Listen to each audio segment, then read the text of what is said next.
3x plus mx3 equals diabetes to the third floor. Understand, class? Yes, ma'am. Wala nagkasabi. Ma'am, lampas na po tayo sa klase, ma'am. 10 minutes na po. Kanina pa po uwian. Kaya nga, ma'am. Nagmamadali pala kayo matapos. Bakit may gagawin pa ba kayong mas importante? Ma'am, nag-upload na po kasi si Tyro ng kanyang bagong video sa YouTube.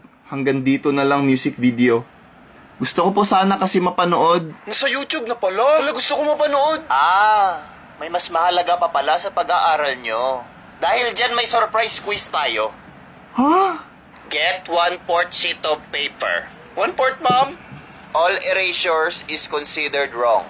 Nag-review na ba kayo sa chapter 8 at chapter 9? Wala pa, ma'am. Chapter 3 pa lang po tayo. Dahil dyan, ang quiz natin is chapter 32 at chapter 76. True or false lang yung ating quiz, pero dapat 9 paragraphs yung sagot nyo. Tapos yung last question, dapat masagot nyo ng 45-page essay. At ang babagsak sa quiz na to ay babalik ng 3 grade. Okay, class? You may now start. Pass your papers forward. Pass forward. Pass na. Ang susulat bagsak. Sige, pass your papers forward. Ma'am, paano po namin mapasa online? Late papers will not be accepted. Nagmamadali kayo, di ba?